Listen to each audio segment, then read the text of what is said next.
You're looking good, and it feels good to be with you today. Hello, I'm Kendall Bryan Hunter, author of this book, Consider My Servant Job, available, get outside of that ring, available for Christmas, St. Nicholas Day, Hanukkah, Kwanzaa, Boxing Day, St. Stephen's Day, Epiphany, Russian Orthodox Christmas. It's a gift for everyone. And this is News with the Eye of Faith, where I talk about news from the perspective of Jesus Christ and the doctrine of Jesus Christ. And Christmas is never under assault. So, top news item as always is Joe Biden is still president. And of course, this week or last week they squeaked it in during the weekend. He pardoned his son. Yes, we are dealing with a political crime family, and this has really got to damage the Democratic Party, where you lost an election. We have a president who obviously, in the debate, he's not running decisions. His heir apparent, Kamala Harris, Amber Alert for the vice president. She just kind of disappeared. And there you go. Now, it's interesting, since this is News with the Eye of Faith, President-elect Trump, former President-elect Trump, second time in American history where we have this situation where non-consecutive president, he's the only adult in the room right now. That's why he's meeting with people. See, it's interesting because you have the Logan Act, which makes it illegal for a private citizen to engage in foreign policy.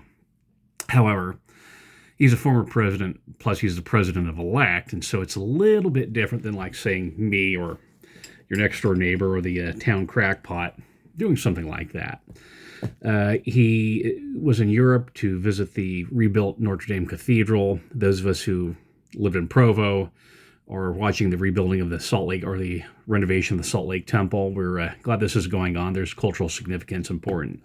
Yes, there do have differences with the Catholic faith, Trinity, infant baptism, the celibate priest, but we can work with them in this situation. So Trump's cabinet's coalescing.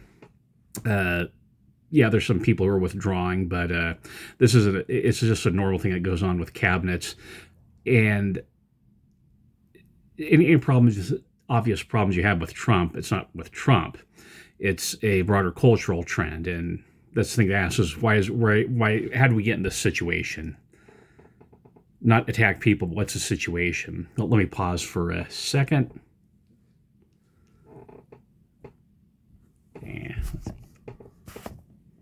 Whoops. Yes, I am experiencing technical difficulties. There, I'm back. So it's what's going on. It's a human nature problem. It's a dispensational problem, signs of the times problem. Remember, politics is a social media blood sport. So here's another news item I thought was interesting, is that men are going to the Eastern Orthodox Church. This is from the New York Post from December 3rd, 2024. And it said, are converted to Orthodox Christianity in droves is what the New York Post headline is. Of course, that's always hyperbolic when you read newspapers. They need to sell stuff. No, why is that? Well, one, the beards. You have traditional sex roles. You have the politicization of the Christian church, both of Catholic and Protestant versions. And the same, we're having this cultural, political realignment shift, the Trump factor, and it's just the Trump factor being expressed in religious terms, that all these churches have drawn the line over LGBTQ issues, putting puberty blockers on the sacrament trays, that type of thing. And so men are saying, hey, no, we're fed up with that. And that's where you're seeing the split is among gender roles. I'll talk a little bit with this model I have of feelings, fairness, and friends about why left and right think differently. Also, the Eastern Orthodox doctrine of theosis offers men a lot that when you get with Augustinian Christianity, it just doesn't offer men. That's Western Christianity. Augustine is one who came up with original sin and human depravity, which influenced Luther. But it's something that members of the church, we don't believe in second article of faith. or we don't stress it like that, although ours is a little more nuanced. And theosis, that's just divinization, or what we call exaltation of the church, although they're using similar words, but they understand it differently. But yeah, if I wasn't a member of the church, I'd sit there, yeah, I'd be really interested by theosis, probably try and bridge the gap somehow.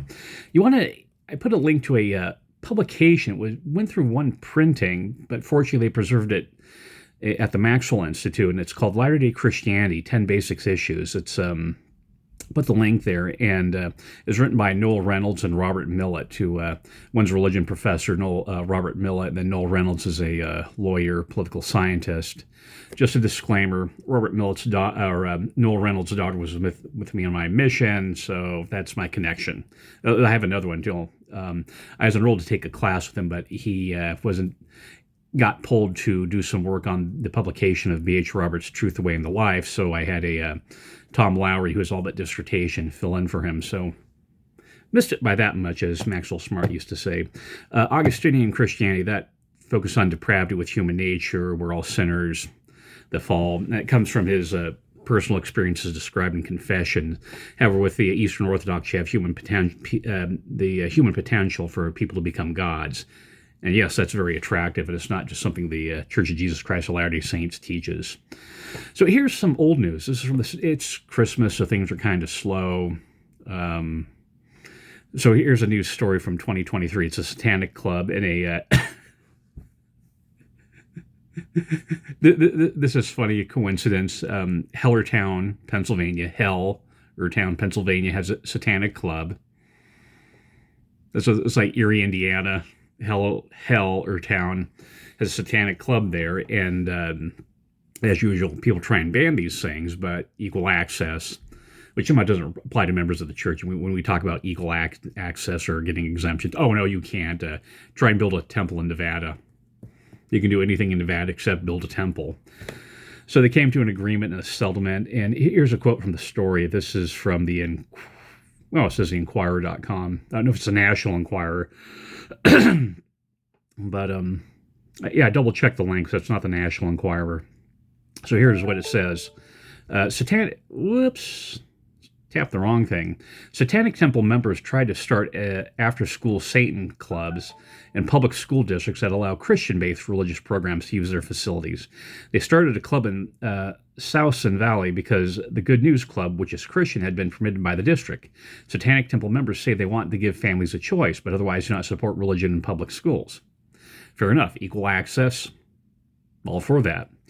But here's the kicker. Everett said that because the district's Good News Club appears now to be inactive, its after-school Satan Club will be on hold. But she said they'll seek to reopen it if the Christian Club resumes. Does that feel like that's really about equal access, giving people a choice? Or, well, you can fill in the blank there. They had the Christian Club, the Good News Club. Then they had the Devil Satanistic Club. The Christian Club folded, and so did the Satan Club. Is that about equal access? About getting your message out? No. Science news. Artemis space mission was delayed due to the heat shield issues. This is reported from MSN news source. And we don't want astronauts to die. Apollo 1 was before I was born, but certainly I was alive during Apollo 13, during the Challenger, and during the Columbia. And that's just the American ones. That's not with the Soviet deaths, the Russian ones. So all for safety, and let's delay it to make sure we get things working, especially with the heat shield. John Glenn, if you saw the movie The Right Stuff, I think it was John Glenn, also had issues with his heat shield, and that's what keeps the people alive. So all for slowing that. But what's the rule of space exploration and restored Christianity, doctrine of Christ? This one argument that Earth is man's sphere and we just shouldn't be tromping around the universe.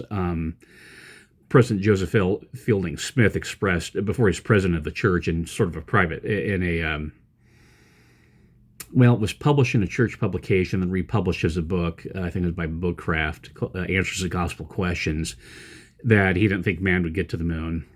Later, this was after the moonshot. This was updated, and I have a link to it. It's from the fairlatterdaysaints.org, and it's an interesting comment. Is that he didn't think that he admitted he was wrong, but also made the comment is like, well, you're tromping around outer space, but you're neglecting issues at home. That's interesting because that's the same argument that some people talk about. Is like you have all the poverty and social injustice issues, and we're spending these millions and billions of dollars to go to outer space. Should we help feed the poor instead of that? Doing stuff like that. It's sort of the equivalent that the Book of Mormon makes about, garnishing your churches, that you're building these expensive and fancy churches. And I saw these on my mission in Portugal where you have gold. I saw the clerical vestments where they had gold thread interwoven with them. That's a good argument. You also have the argument from Doctrine and Covenants section 88 that we need to study the temporal things, the importance of education, education and information. That's always helpful. Plus, you also have the spin-off effect of it with the miniaturization. A lot of the technological bursts we had in the 70s and 80s came from the space program, trying to cram all the things into the capsules. Solar cells, batteries, miniaturization. So there you go. Now, two snarky comments. Certainly, there is the Cold War propaganda looking up at the moon, there's several American flags flying on it. Now, other countries have gone there, China, I think with India. I think Israel tried to get there, too, if I remember. I'm doing this off the top of my head, which is always a dangerous thing. So will they place another American flag on the moon? Will they place a United Nations flag on their moon? Will they just forget about it? Will they place a LGBTQ, a pride flag on the moon? Not a prediction, just something to think about. So again, BYU had this problem where we're playing in other teams and they start chanting slurs against the church. This is Providence apologized for offensive chants towards BYU, and then the M word. An apology to the BYU's men's basketball program was issued from the X account belonging to the Providence Athletic Director for unacceptable chants during Tuesday night's game in the Amica, that means friendly, amicable, Mutual Pavilion in Providence, Rhode Island. In 2021, the USC Athletic Department publicly apologized for an offensive chant from a student section during the football game won by the BYU in the Los Angeles Memorial Coliseum. The next year, University of Oregon officials apologized for despicable chants aimed at BYU fans and the Latter-day Saint faith during a 41-20 win over the Cougars at Autzen Stadium. So, of course, the Salt Lake Trib posted a video. The chant was "F the Mormons." So we're still having issues using the M word, the incorrect name of the church. And get used to it. It's the people who talk about tolerance and diversity, and Trump's a fascist, but then they'll insult us, and they're perfectly fine with that. Which leads me into this model I've been talking about. That's kind of the news you have there. Feelings, friends, and feelings, fairness, and friends. That this is when you're talking to someone on the left. This is what operates them. So I'd like to talk a little bit about the Great Thanksgiving Disinvite, and that comes under the heading of friends. And you probably heard about this, where a family has members and they disinvite members who voted wrong in the past election. People are not showing up to church because the election went wrong, and I've noticed this with a correlation between the high priest who dropped out and then the people stopped going to church because of the election, or they don't like the way the election went. It's a little bit odd. Yeah, the lighting's changed a bit. A little bit odd if you think about it, is that how the left talks about the need for community and appreciating diverse viewpoints. That's interesting about community, because it's the Second Federalist, which is written by John Jay. How do you keep people together? What is community, and how do you keep people together? So people, in one way, like getting people in a room, socializing, eating food together. But what does diversity mean? Does it mean genetic heritage or ideological heritage? Genetic differences or ideological? If you watch the TV show The View, it's people from different races. The slots, the check boxes. Okay, here's the white, here's the black, here's the Jew, here's the Asian, but they all come to the same ideological point of view. And that's kind of the issue, is they're looking on the appearances, the physical part, the sensational part, the emotive part, but not the ideology. Now, everyone is gregarious. We're social animals, but it's crucially important that you notice the basis for community. Just getting different people together, warm bodies in a room.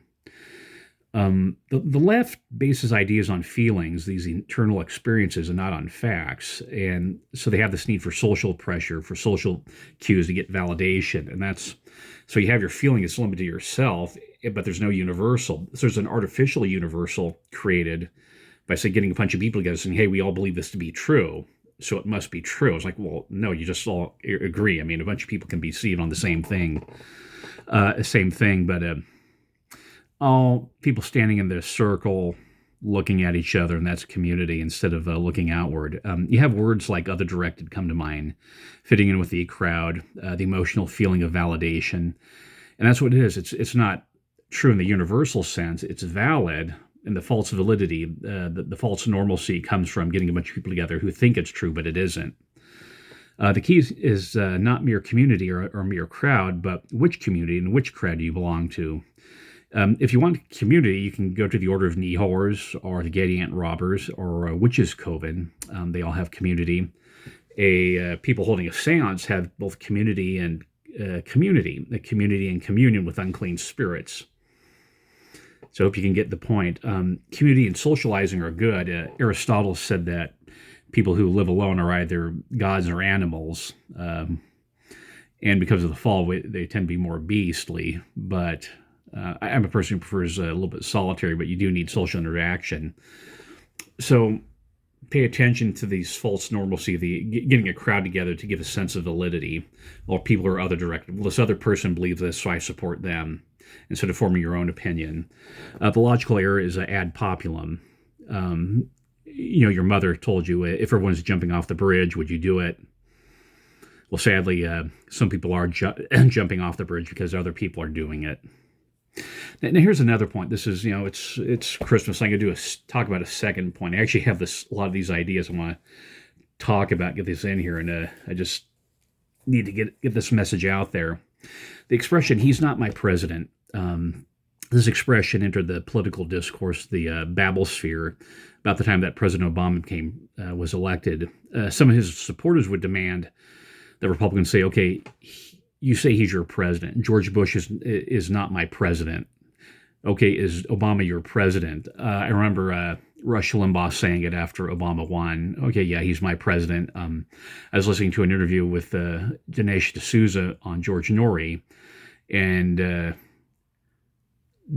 if I remember this correctly, George Norrie said, okay, say Obama's your president, and Dinesh D'Souza said it, which is interesting because he spent some time in jail for some political problems. That's an interesting thing. One, because it's an old American custom that when two children fight and the person who wins has the victor pins their shoulder to the ground, and you have to say uncle. And it's an act of submission, saying, uncle, okay, I'm holding you down, and you say uncle, okay, it means I won the argument. It's demanding the Republicans say he's your president is the same tactic. It's a genuflection, and it's similarly juvenile that these kids are doing. The same thing happened when Bush 43 or Trump won. People would say, well, he's not my president. Well, don't you think it's a little bit odd is that Bush and Trump are the presidents, or were the presidents, but they're saying, well, he's not my president. And it's like, what do you mean by that? It's a little bit creepy because you're in denial. He is the president, whether you say he's the president or he's my president. You think that you just by announcing that he's not the president, he somehow doesn't become the president, or he's not legitimate, or you can ignore him.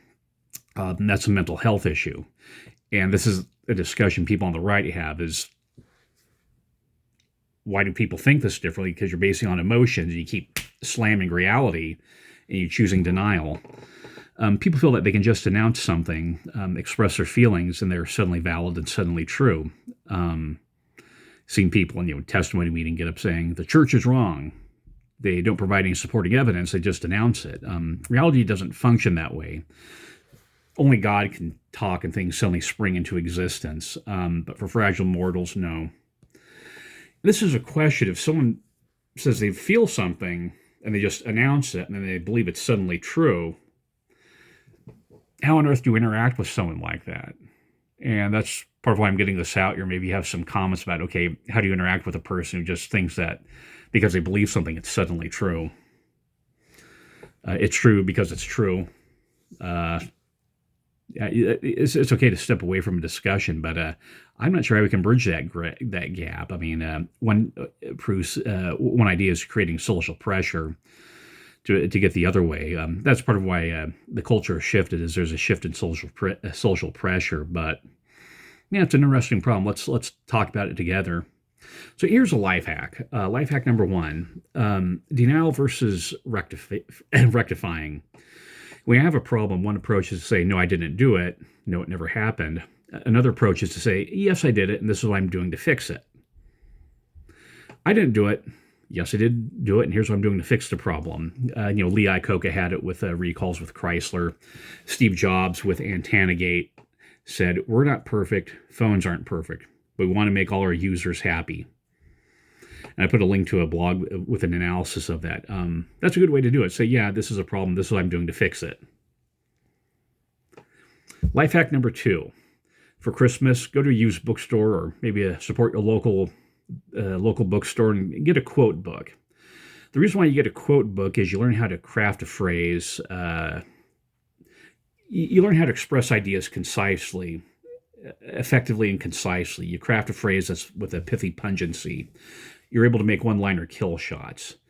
Learn how to express yourself in one-sentence thinking. That was very effective on Twitter. Now, sometimes, Russell M. Nelson said, some ideas just cannot be expressed in a bumper sticker. And that's true. But if you can come up with these kill shot one-liners, you're going to be very effective at what you're doing. And that is News with the Eyes of Faith.